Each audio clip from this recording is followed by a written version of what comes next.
They say eyes are the windows to the soul, but what if I told you that a man's first glance isn't always where you think it is, and that understanding why he looks where he looks might reveal more about you than him? Imagine walking into a room, unaware that your presence just sparked a subconscious scan rooted in biology, psychology, and centuries of inherited desire.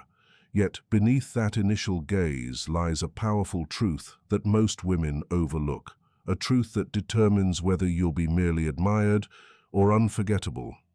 This isn't about vanity, it's about power.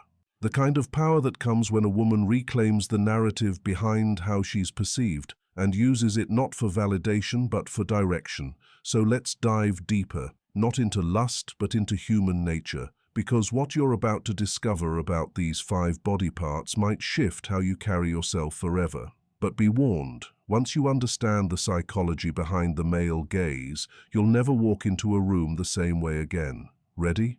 Or are you already wondering which body part made his list first? There's an undeniable moment, almost too quick to notice, where a man's eyes instinctively meet a woman's gaze, not by logic, but by an unconscious pull that has little to do with physicality and everything to do with emotional resonance. The eyes are more than just organs of sight. They're portals that broadcast emotion, vulnerability, confidence, and presence all at once. When a woman enters a space and her eyes reflect depth, when they hold stories untold, pain survived, joy remembered, and a knowingness that can't be easily defined, it leaves a man suspended in a kind of silent curiosity. It's not just attraction, it's fascination, a kind of inner whisper that says, "There's something here worth unraveling."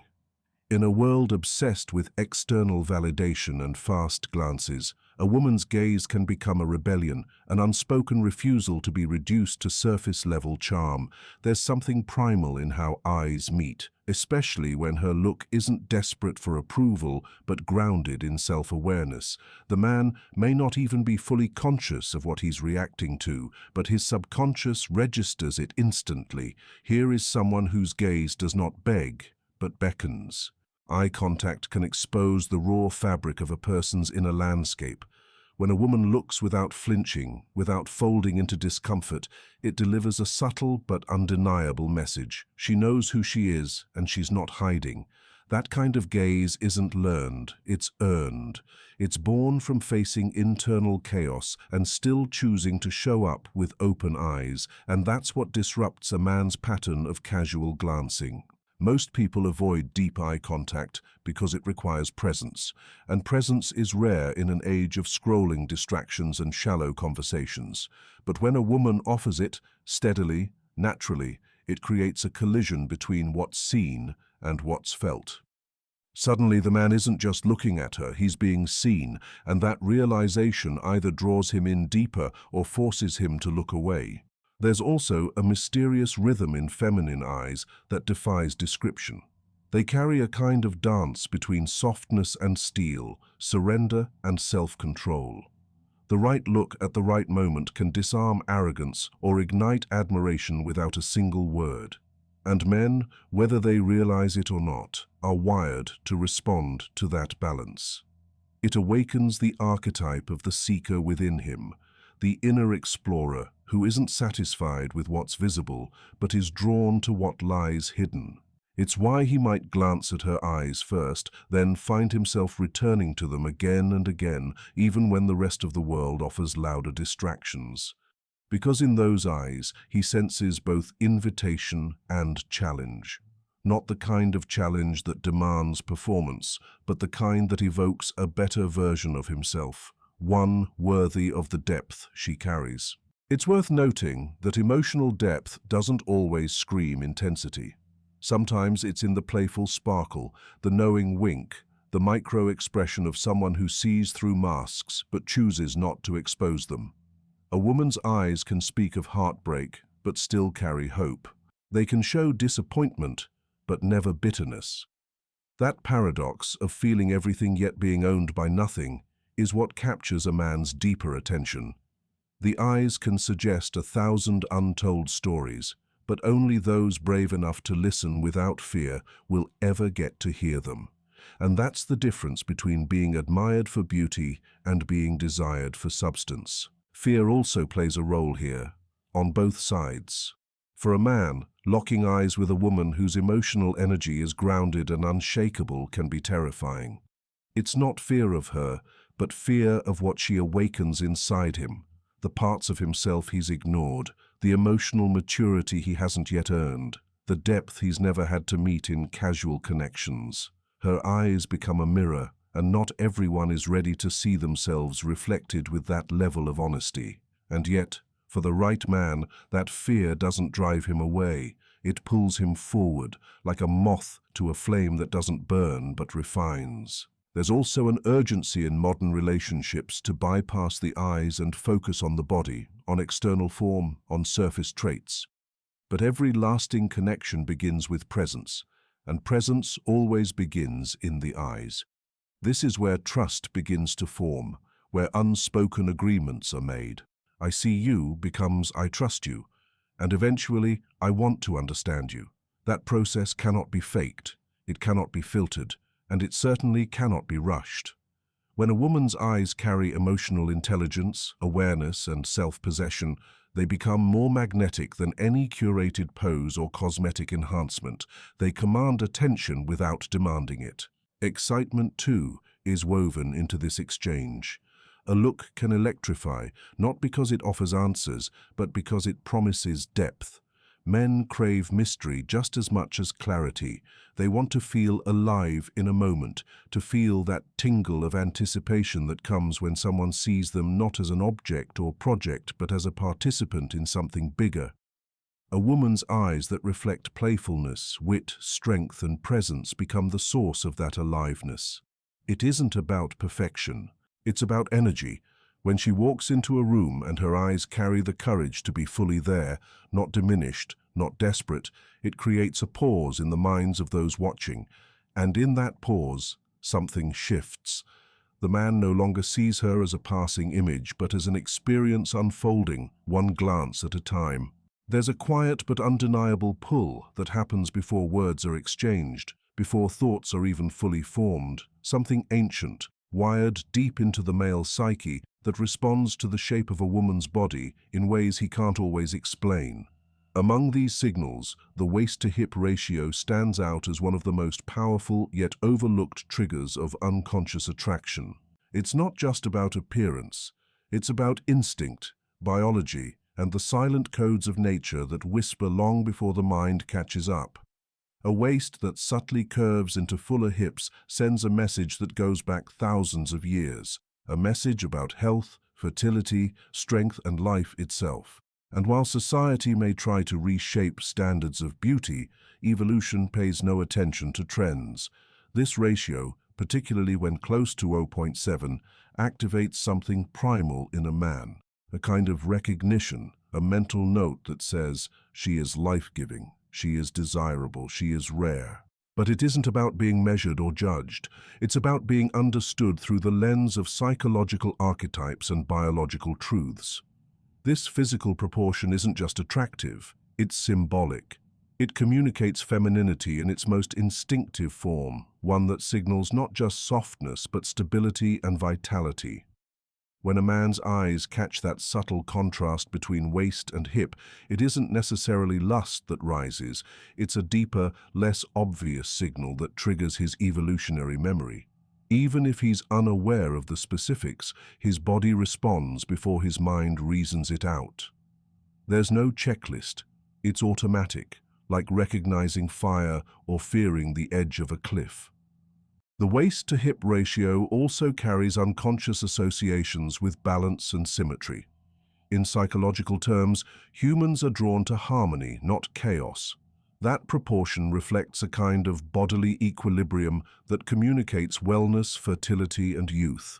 For a man scanning the world around him, not intentionally, but instinctively, this ratio becomes a lighthouse in the fog, a pattern that draws his focus and holds it longer than most. There's no malicious intent in this perception. It's biological programming layered beneath the surface of daily life. And for women who understand this dynamic, there's power. not in exploiting it, but in embodying it with awareness. Because confidence born from knowing how your body communicates non-verbally can be more magnetic than any rehearsed line or polished image. There's a kind of urgency tied to this perception. In a distracted world, where appearances come and go in a blur of digital filters, the waist-to-hip ratio stands as a silent but strong visual signal that can't be manufactured. It's organic, and that's what makes it powerful. The subconscious doesn't care about fashion or status. It responds to the language of biology, and this ratio speaks in a tone that overrides surface distractions. Men might try to intellectualize what they want in a partner, but their initial draw is often guided by something older than logic. That curve of the body that flows from waist to hip becomes an unspoken dialogue between masculine pursuit and feminine allure. At a deeper level, this ratio also plays into archetypal energy, the kind Carl Jung explored when he spoke of the anima and the feminine image that resides in the collective male unconscious. That ideal isn't just about looks, it's about what those looks represent. The waist-to-hip curve can symbolize the nurturing mother, the creative force, the grounding presence of the feminine. It suggests not just sensuality, but safety, mystery, and rootedness. It becomes an anchor point for attraction that feels deeper than surface-level desire. And in many ways, that's what makes it so compelling. It's not just beautiful, it feels right, even if a man can't say why. Humor sneaks into this too, because let's be honest, how often have men been caught staring, then scrambling to act like they weren't? It's not always about rudeness or immaturity. Sometimes it's just the brain reacting faster than the mouth can explain. The funny thing is, men often don't know what exactly drew them in until they try to describe it later, and by then it's already been felt, not just seen. This is the power of unconscious attraction. It bypasses logic and makes its impact without permission, and that's why it must be understood, not manipulated, because what's unconscious can be powerful, but when brought into consciousness, it becomes a choice, not a compulsion. For women, the understanding of this dynamic isn't about fitting into a mold, it's about realizing how posture, movement, and presence amplify natural proportions. When a woman walks with grounded confidence, when her hips sway with rhythm instead of performance, she doesn't just attract glances, she awakens attention. There's a difference between being looked at and being seen, and that difference often lies in the energy that accompanies the form. A confident woman who owns her space creates a kind of gravitational pull. It's not just her shape, it's her unapologetic embodiment of it.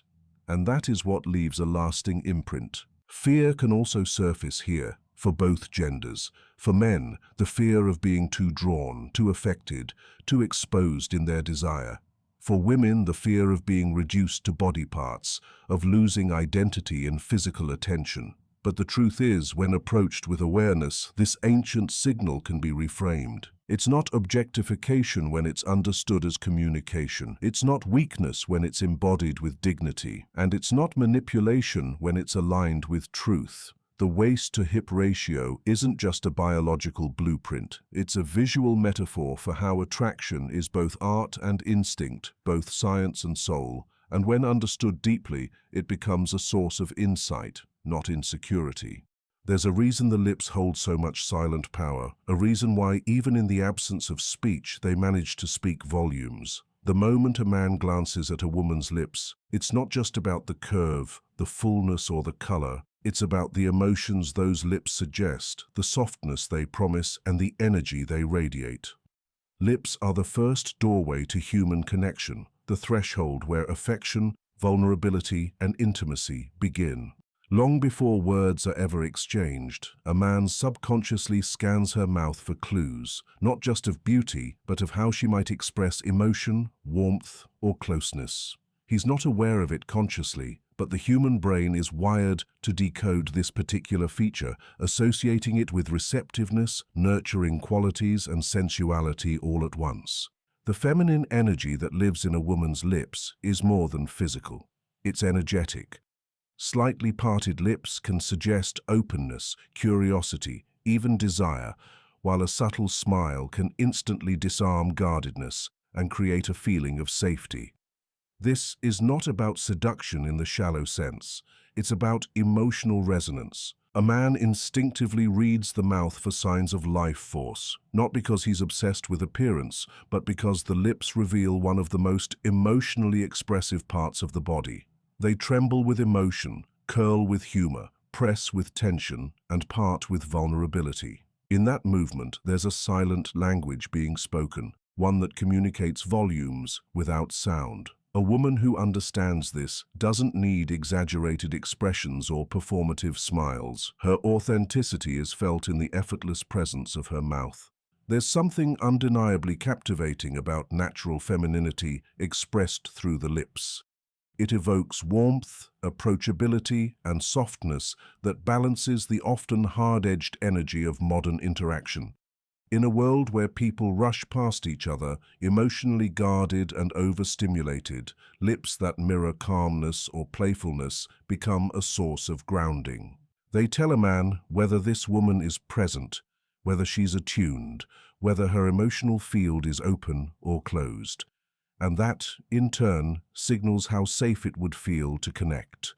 A slightly amused smile, a thoughtful bite of the lip, or a relaxed expression during silence, all of these subtle cues register deeply, long before a man even realizes he's drawn in. Lips also carry the memory of human bonding. From infancy, we associate lips with nourishment, comfort, and closeness. That primal memory stays buried deep in the subconscious, so when a man notices a woman's lips, it's not just about attraction, it's about recognition. They remind him, on some deep level, of what it feels like to be cared for, to be close, to be safe. The sensuality of the lips isn't just about the potential for physical closeness, it's about emotional surrender, the potential for being fully present with someone. And this is what makes them so compelling, not just their form, but the feeling they awaken. There's an urgency here too, because lips reflect real-time emotional shifts. A quick flicker of tension, a sudden curve into laughter, a slow parting in surprise. These are not rehearsed, they are lived. A woman's lips are one of the few places where her internal world spills out into the external, moment by moment. And for a man tuned into energy, this becomes mesmerizing. He may not be able to put his finger on why, but something about her mouth holds his attention like a magnetic field. Not because she's trying to attract, but because her lips are honest. They don't hide what she's feeling. They hint at it, teasing his curiosity, keeping his mind engaged long after the first glance. There's even humor in how men react to this part of a woman's body. Some stare too long and get flustered when caught, others look away quickly, pretending they weren't drawn in. But their response is nearly always involuntary. It's not about control, it's about resonance. And even the most composed, rational man can find himself thrown off balance by the simple softness of lips that carry no agenda. That's the pattern interrupt, the unexpected power of something so subtle, so quiet, yet so commanding. What's fascinating is that lips also reflect a woman's relationship with herself. Tight, tense lips often mirror internal emotional suppression. Loose, expressive lips suggest emotional freedom, the way a woman allows her mouth to exist, relaxed, expressive, comfortable, sends signals to those watching her about how safe or alive she feels within her own body. That confidence, or lack of it, is felt without a word. So when a man notices her lips, what he's really seeing is the emotional gateway into her essence.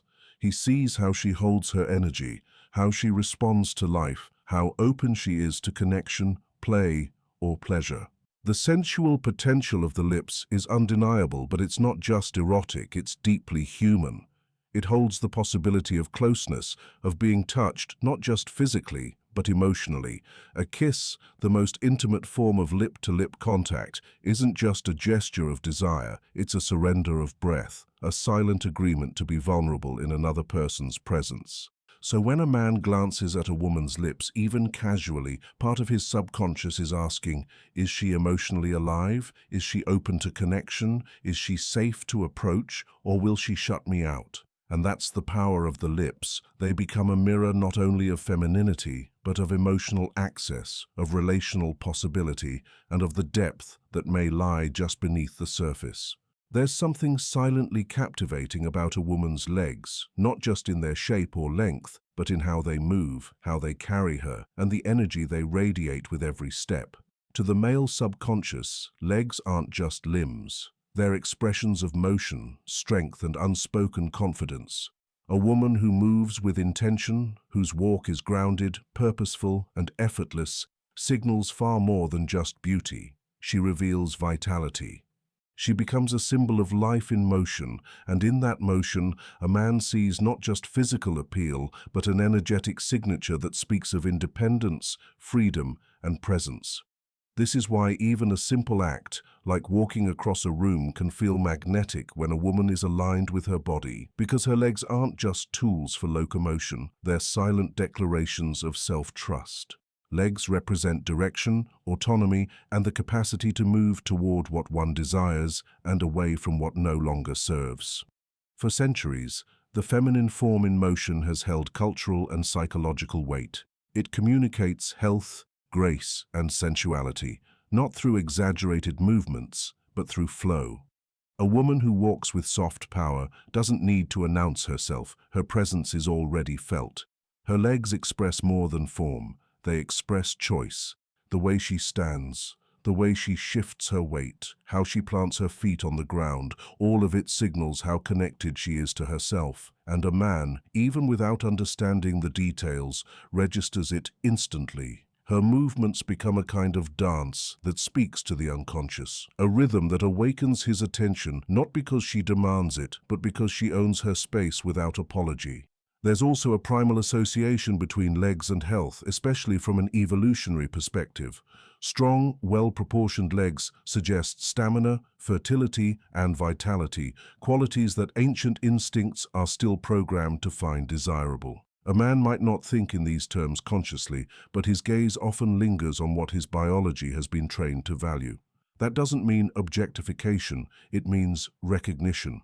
Legs that move with elegance and ease suggest a woman who honors her body, who carries herself with an internal authority that can't be faked. That authority, that grounded movement, becomes a kind of silent seduction, not flashy, not loud, but deeply felt. And yet legs are also playful. There's an element of flirtation, of lightness, of spontaneity that they bring into the room. When a woman sits cross-legged or shifts her posture with fluid grace, it communicates comfort in her femininity. Not performance, but embodiment. She doesn't need to perform attraction. Her legs already express what words cannot. They say, I am here. I belong in this space. I move because I choose to. That kind of confidence is irresistible because it speaks to a self-contained sense of worth. Men aren't just drawn to legs because they're visually appealing. They're drawn to what the movement of the legs implies, that this woman is not waiting to be chosen. She's already in motion, already in alignment with her own rhythm. There's urgency in the movement too. In a fast-paced world, movement communicates life. Stagnancy is often associated with emotional heaviness, while fluid, confident motion becomes a metaphor for inner vitality.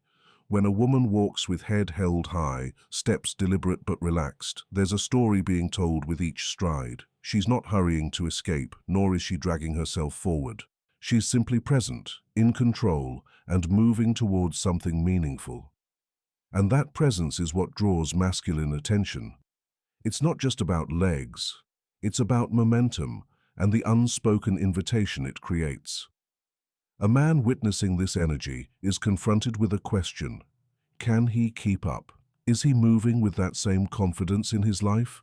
Her vitality becomes a silent challenge to rise or be left behind. Fear plays its part as well. Some men are unsettled by a woman whose movements don't revolve around them. A woman who walks confidently without seeking approval can feel like a disruption to those conditioned to be the center of attention. Her independence challenges their sense of control. But to the right man, her stride is intoxicating. It's a glimpse of what it means to witness feminine energy in full expression, untamed, unbothered, and completely at home in itself. The allure is not in pursuit, but in presence. Her legs tell a story of someone who knows where she's going and is not afraid to take the journey alone if necessary. That kind of energy doesn't just attract, it inspires. Even in stillness, the legs speak. How she stands, how she balances, how her weight shifts when listening or speaking, these micro-movements create an impression of how rooted she is in her own body. And in a world where many feel disconnected from themselves, that groundedness is rare. A woman who is in tune with the lower half of her body, who moves with awareness and freedom, reflects a sensual aliveness that doesn't need to be loud to be powerful. Her energy flows through her legs like a current, and anyone near her feels it, even if they don't know why. There's also something deeply symbolic about legs in terms of emotional journey. They carry the weight of one's past while stepping into the future. They reflect resilience, adaptability, and the willingness to keep going. And when that energy is expressed through a woman's movement, it's as if her very presence says, "I've been through something, and yet I still move with grace." That combination of strength and softness, of poise and power, is what leaves an imprint on the male psyche. Her legs are no longer just body parts. They become symbols of freedom, of vitality, of life fully embraced in motion.